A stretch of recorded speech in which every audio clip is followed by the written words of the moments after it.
Study IQ IAS, अब तैयारी हुई अफोर्डेबल। नमस्कार दोस्तों आपने देखा होगा पिछले 2 दिनों से टेलीकॉम बिल को लेकर काफी चर्चा हो रही है, जिसको लोकसभा में पेश किया गया है सरकार के द्वारा। इसको लेकर मैंने एक डिटेल वीडियो कल बनाया था, लेकिन यहां पर जो एक सबसे इंपॉर्टेंट चीज निकलकर सामने आई है वो है सैटेलाइट इंटरनेट जो स्पेक्ट्रम होता है उसके ऑक्शनिंग को लेकर। देखिए क्या है कि इसकी वजह से सरकार का जो एक निर्णय आया है, मैं आपको डिटेल में बताऊंगा वीडियो में। इसकी वजह से जो मुकेश अंबानी जी का रिलायंस जियो है उसको एक बहुत बड़ा झटका है। जी हाँ, क्योंकि आपने देखा होगा 5G स्पेक्ट्रम 4G के लिए रिलायंस जियो ने बहुत सारा पैसा स्पेंड किया हुआ है, लेकिन अब क्या हो रहा है कि जो सैटेलाइट इंटरनेट के लिए जो स्पेक्ट्रम है उसको सरकार कह रही है कि हम ऑक्शनिंग की तरफ नहीं जाएंगे और हम अलॉटमेंट की तरफ जाएंगे। ये आप देख सकते हो, India to allot satellite internet airwaves without auction in win for Elon Musk. तो बताया जा रहा है कि यहां पर जो वन वेब हो गया, इसके अलावा एलॉन मस्क का जो स्टार लिंक वाला प्रोग्राम हो गया, जिसके तहत जितने सैटेलाइट्स हैं पृथ्वी के लो अर्थ ऑर्बिट में उसके माध्यम से इंटरनेट दिया जाएगा। तो इसकी वजह से एलॉन मस्क की एक बड़ी जीत है, वहीं रिलायंस जियो जैसे कंपनी के लिए एक बड़ा झटका है, एक सेटबैक है। तो इसको समझना हमारे लिए जरूरी हो जाता है कि एग्जैक्टली है क्या यहां पर ऑक्शन और अलॉटमेंट में डिफरेंस क्या है। काफी कुछ आपको जानने को मिलेगा। चलिए आगे बढ़ते हैं, लेकिन उससे पहले ध्यान रखिएगा, आप में से जो भी लोग यूपीएससी की तैयारी कर रहे हैं, तो हमारा 22 ऑफ दिसंबर से जो बैच है फाउंडेशन का, जिसके अंदर आपको प्रीलिम्स मेंस इंटरव्यू सारी तैयारी कराई जाती है, इसके अंदर आपको लाइव क्लासेस मिलेंगे, पर्सनल मेंटर मिलता है, टेस्ट सीरीज, कुछ भी आपको लेने की आवश्यकता नहीं है। सिंपली हमारे वेबसाइट ऐप पर जाइए या फिर कमेंट सेक्शन में लिंक है और यूज करिए कोड अंकित लाइव, ताकि आपको मैक्सिमम डिस्काउंट मिले। और मान लीजिए अगर आपको प्रीलिम्स वाला बैच लेना है, प्रीलिम्स क्रैक करने के लिए, ये वाला स्पेसिफिक बैच आप ले सकते हैं। और इसके अलावा अगर आप एमसीक्यूज अटेम्प्ट करना चाहते हैं तो मेरे इंस्टा पेज पर जाइए, वहां पर स्टोरीज में जितने भी एमसीक्यूज हैं उसको आप अटेम्प्ट कर पाएंगे। चलिए शुरुआत करते हैं, लेकिन उसके पहले यहां पर सैटेलाइट कम्युनिकेशन क्या होता है वो थोड़ा समझ लेते हैं, ताकि आपको जो पूरा डिस्कशन है वो अच्छे से समझ में आ जाएगा। देखिए यूजुअली आपने सुना होगा हमेशा से 2G के बारे में, 3G हो गया, फिर 4G, फिर 5G।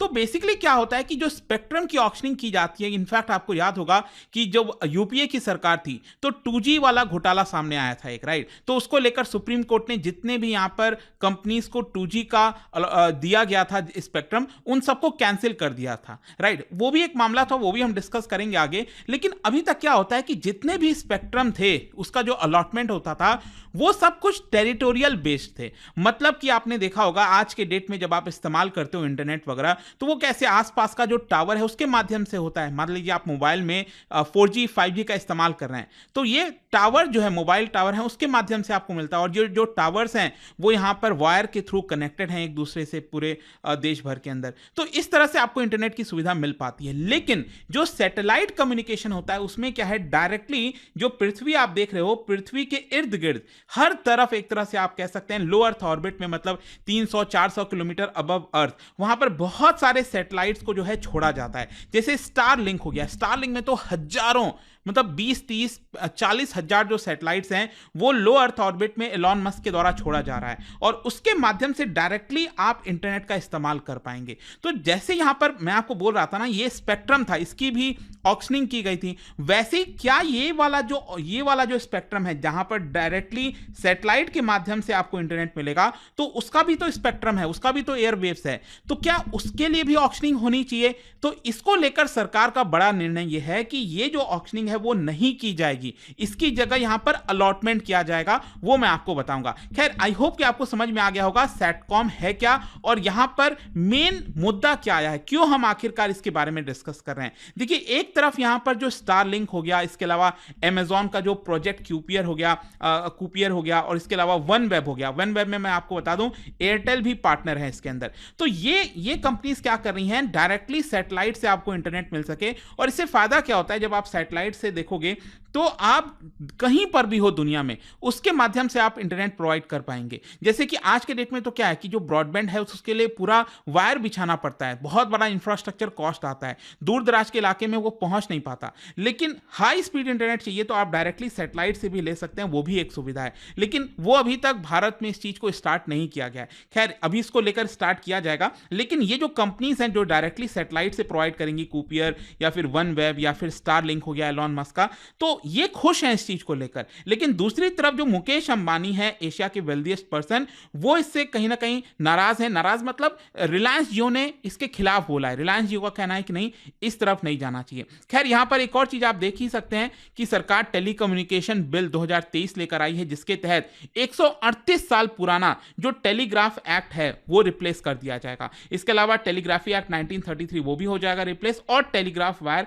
1950। इसके बारे में बाकी की जो चीजें हैं इस बिल के अंदर, वो मैंने कल ही वीडियो बनाया था, कल शाम को, वो आप देख लेना। लेकिन अब हम आते हैं एलोकेशन और ऑक्शन के ऊपर कि इसमें डिफरेंस क्या और इसको लेकर इतना ज्यादा डिबेट क्यों चल रहा है। देखो, जब यहां पर सैटेलाइट स्पेक्ट्रम की बात चल रही थी ना, कि जब सैटेलाइट से इंटरनेट देश में प्रोवाइड किया जाए, तो यहां पर इसी को लेकर डिबेट था। गवर्नमेंट और जो इंडस्ट्री है उसको लेकर डिवाइडेड थी। यहां पर बहुत सारे प्लेयर्स का कहना था कि सरकार को जो ट्रेडिशनल मेथड होता है ना, जैसे सरकार ने 4G 5G का स्पेक्ट्रम की ऑक्शनिंग की थी। अब ऑक्शनिंग आपको पता ही है, जैसे कि मैं आपको एग्जांपल से बताता हूं कि ये 4 एप्पल आप देख रहे हो, तो मान लो ये एक तरह से स्पेक्ट्रम हो गया, 4 स्पेक्ट्रम है। जस्ट मैं आपको बस बहुत आसान भाषा में समझाना चाहता हूं, इसलिए आपको एग्जांपल ले रहा हूं। ये 4 एप्पल है और सरकार ये 4 एप्पल बेचना चाहती है। अब यहां पर बहुत सारे प्लेयर हैं, जैसे एयरटेल हो गया, जियो हो गया, इसी तरह बहुत सारे मान लो प्लेयर हैं, वोडाफोन है, वो यहां पर इस एप्पल को खरीदना चाहते हैं।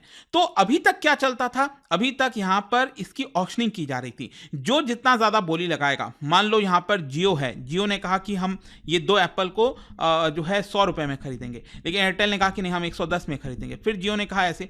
तो इस तरह से जो ऑक्शनिंग है एक तरह से, खैर ऑक्शनिंग एक अलग तरीके से होता है, मैं तो बस आपको एग्जांपल बता रहा हूं, ठीक है। वो ऑनलाइन उनको भरना पड़ता है और इस तरह से अलग अलग तरीके से चीजें चलती हैं, और रिवर्स ऑक्शनिंग भी होता है, अलग अलग प्रकार के ऑक्शनिंग होते हैं। खैर, यहां पर ये एप्पल ऑक्शनिंग से अगर बेचा जाएगा तो प्राइस क्या है, लगातार ये बढ़ता जाता है, ठीक है। और ये कंपनीज को बहुत महंगा पड़ता है। अभी आपने देखा होगा पिछले कुछ समय पहले काफी खबरें चलती थी कि ये जो टेलीकॉम कंपनीज हैं वो बहुत ज्यादा कर्ज में है, इस समय डेट में है। क्यों? क्योंकि उन्होंने अपना बहुत सारा पैसा जो है वो स्पेक्ट्रम खरीदने में लगा दिया। तो ये एक नॉर्मल ऑक्शनिंग का तरीका है। लेकिन वो कंपनीज जो कि सैटेलाइट से यहां पर इंटरनेट प्रोवाइड करना चाहती हैं, उनका कहना है कि सरकार को यह मेथड नहीं अपनाना चाहिए। अगर सरकार इसी तरह से सैटेलाइट वाले में भी यही सेम मेथड अपनाएगी ऑक्शनिंग का, तो इससे क्या होगा कि बहुत ज्यादा ये महंगा पड़ जाएगा, उनको बहुत ज्यादा पैसा पे करना पड़ेगा, और इसकी वजह से अल्टीमेटली जो कंज्यूमर्स हैं, हम और आप लोग, उनको ये काफी कॉस्टली पड़ेगा। क्योंकि अगर उनके लिए स्पेक्ट्रम खरीदना मुश्किल हो जाएगा, महंगा पड़ेगा, तो अल्टीमेटली यहां पर वो कंज्यूमर्स को भी ज्यादा में बेचेंगे। इससे अच्छा ये है कि यहां पर मान लो ये 4 एप्पल है, सरकार ने कह दिया कि यहां पर एक एप्पल का दाम 20 रुपए होगा, जिसको जो जितना एप्पल चाहिए वो आकर हमसे ले सकता है, ठीक है। मैं जैसे एग्जांपल बता रहा हूं कि वैसे ही मान लो 10,000 एप्पल हैं इस समय, ठीक है। अब 10,000 एप्पल में सरकार ने कह दिया कि हर एक एप्पल का दाम 20-20 रुपए है। आपको अगर 10 एप्पल चाहिए तो आओ, हर एक एप्पल का 20-20 रुपए पे करो, मतलब 10 एप्पल का 200 रुपए पे करो और यहां पर आपको मिल जाएगा। तो उसको कहा जाता है एलोकेशन, ठीक है। मतलब आपको एक पर्टिकुलर फीस पे करनी पड़ती है जो भी आप लेना चाहते हो स्पेक्ट्रम सरकार से, और आपको ये मिल जाता है, ठीक है। तो यहां पर यही होता है आपका एलोकेशन एंड ऑक्शन। तो सरकार का डिसीजन है कि हम एलोकेशन की तरफ जाएंगे। कौन से वाले में? जो सैटेलाइट वाला कम्युनिकेशन है, जो 5G 4G वाला ये जो स्पेक्ट्रम जो चल रहा है वो तो एक अलग मामला है पूरा, लेकिन हम स्पेसिफिकली सैटेलाइट वाले की बात कर रहे हैं। वैसे यहां पर चौंकाने वाली बात यह है कि सुप्रीम कोर्ट का 2012 में जो रूलिंग आया था उसमें क्या था, सुप्रीम कोर्ट ने कहा था कि कांग्रेस लेड यूपीए के द्वारा जिस तरह से अलोकेशन किया गया था, क्योंकि उस समय स्टार्टिंग में क्या हुआ था, जो 2G घोटाला जिसको बोला जाता है, उसमें बेसिकली क्या था, आरोप यही होता है कि यूपीए सरकार ने यहां पर मनमाने तरीके से अपने लोगों को फेवर करते हुए जो 2G स्पेक्ट्रम है वो अलॉट कर दिया था, जिसको लेकर फाइनली सुप्रीम कोर्ट ने सख्ती दिखाते हुए जितने भी स्पेक्ट्रम बांटे गए थे उन सभी को कैंसिल किया था। और उसके बाद से क्या हुआ है, जब से यहां पर ये नई सरकार आई है एनडीए, तो वो हमेशा ऑक्शनिंग की तरफ से जाते हैं ताकि आगे चलकर कोई प्रॉब्लम ना हो। जो जितना ज्यादा बिडिंग करेगा, जो जितना हायर प्राइस पे करेगा, उसको वो स्पेक्ट्रम जो है अलॉट कर दिया जाएगा। तो क्वेश्चन अब ये है कि यहां पर सुप्रीम कोर्ट ने एलोकेशन वाला मेथड जब ऑलरेडी रिजेक्ट कर दिया था, तो क्या सरकार यहां पर एलोकेशन वाला मेथड ला सकती है? अब देखो, यहां पर एक चीज ये बोला जा रहा है कि हम बात कर रहे हैं सैटेलाइट स्पेक्ट्रम की, जो कि जो टेरिटोरियल स्पेक्ट्रम होता है, जो अभी पहले जो चला है 5G 4G 5G वाला, उससे ये डिफरेंट होता है। क्यों? क्योंकि क्या है कि जो सैटेलाइट वाला कम्युनिकेशन होता है, स्पेक्ट्रम है, वो किसी एक देश का नहीं होता है। आप समझिए, अब जैसे मान लो पृथ्वी है, अब पृथ्वी पर मान लो भारत को यहां पर आ रहा है कोई एक सैटेलाइट है, वो भारत को इंटरनेट प्रोवाइड कर रहा है। अब ये सैटेलाइट तो आपको पता है चलता रहता है, घूमता रहता है, रिवॉल्व करता रहता है। अब भारत को दिया, हो सकता है फिर उसके कुछ देर के बाद वो पाकिस्तान के ऊपर रहेगा, पाकिस्तान को सर्विस प्रोवाइड करेगा, फिर कुछ देर के बाद मिडिल ईस्ट चला जाएगा, फिर ऐसे ये चीजें चलती रहती हैं, राइट? आई होप आप समझ पा रहे होगे कि ये जो सैटेलाइट वाला स्पेक्ट्रम होता है वो काफी डिफरेंट होता है, और इसलिए यहां पर ऑक्शनिंग करना काफी डिफिकल्ट हो जाएगा कि अब क्या पूरी दुनिया एक साथ आएगी, हर एक देश की सरकार एक साथ आना पड़ेगा, और तब जाकर स्पेक्ट्रम करना होगा, ऑक्शनिंग करनी होगी स्पेक्ट्रम की। तो ये बहुत मुश्किल केस हो जाता है, और इसी की वजह से कहीं ना कहीं आपको समझना है कि यहां पर ये वाला जो मामला है वो थोड़ा सा डिफरेंट है। तो सुप्रीम कोर्ट का जो ऑर्डर था वो टेरिटोरियल वाले स्पेक्ट्रम को लेकर था, इसको लेकर नहीं था। अब क्वेश्चन यह है कि इसको लेकर इंडस्ट्री की तरफ से क्या रिएक्शन आया। देखो, यहां पर जो टेलीकॉम इंडस्ट्री है, उन्होंने इसको इस प्रपोजल को वेलकम किया है, सरकार के प्रपोजल को, और साथ ही साथ उनका यह कहना है कि देखिए, ग्लोबली अगर आप देखोगे जो सैटेलाइट वाला स्पेक्ट्रम होता है वो एलोकेशन मेथड से ही दिया जाता है, वहां पर कोई भी ऐसा देश नहीं है जहां पर इसकी ऑक्शनिंग की जाती है। तो सरकार भी यही चाहती है भारत के अंदर। अब सरकार ने भी कहा है कि हम भी जो इंटरनेशनल स्टैंडर्ड है जहां पर एलोकेशन होता है, एक फी पे करना है और आपको स्पेक्ट्रम मिल जाएगा, तो उस हिसाब से वो लोग चलेंगे। अब इसको लेकर रिलायंस डेफिनेटली अपोज कर रहा है, क्योंकि देखो, रिलायंस के लिए लॉस क्यों है मैं आपको बताता हूं।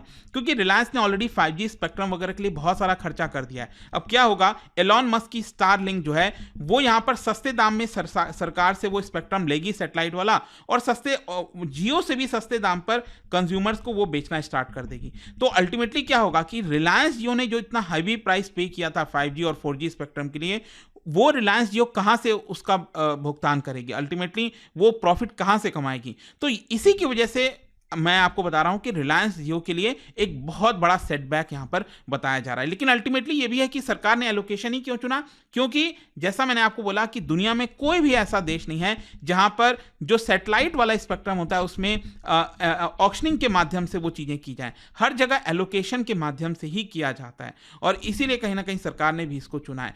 खैर, कंक्लूजन में क्या निकलता है? कंक्लूजन यही है कि भारत का जो सैटेलाइट वाला ब्रॉडबैंड सर्विस है वो बहुत तेजी से ग्रो होने वाला है। 2030 तक 36% और ग्रो करेगा और $1.9 बिलियन पहुंच जाएगा। तो कहीं ना कहीं इसमें सरकार को रूल लाना जरूरी था, सरकार का जो भी पॉलिसी होगी उसको क्लियर करना जरूरी था, और सरकार ने फाइनली ये कह दिया है कि हम यहां पर जो है ऑक्शनिंग की तरफ नहीं जाकर एलोकेशन की तरफ जाएंगे। आई होप कि इस वीडियो से आपको एकदम सब कुछ समझ में आ गया होगा। और जाने से पहले एक बहुत ही इंटरेस्टिंग क्वेश्चन, क्या आप बता सकते हो इन चारों में से कौन सा जो पार्ट है वो वर्ल्ड बैंक का इंपॉर्टेंट पावर नहीं है? वर्ल्ड बैंक का, ठीक है, which among the following is considered as an कौन सा है ये आपको बताना है। Which among the following is considered as an important power of world bank. इसका राइट आंसर आप सबको पता है, मेरे इंस्टाग्राम पर तो मिलेगा ही, वहां पर अगर आप नहीं हो कोई बात नहीं, टेलीग्राम से ले सकते हैं इसका सही उत्तर। मैं कई सारे जो MCQs हैं वो यहाँ पर स्टोरीज में डालता रहता हूँ। बाकी अगर आपको PDF चाहिए तो टेलीग्राम पर आइए, अलग अलग सोशल मीडिया पर आप जुड़ पाओगे। और जैसा मैंने आपको बताया,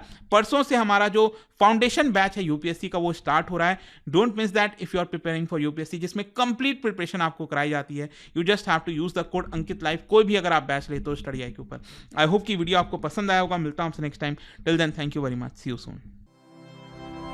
स्टडी IQ IAS, अब तैयारी हुई अफोर्डेबल।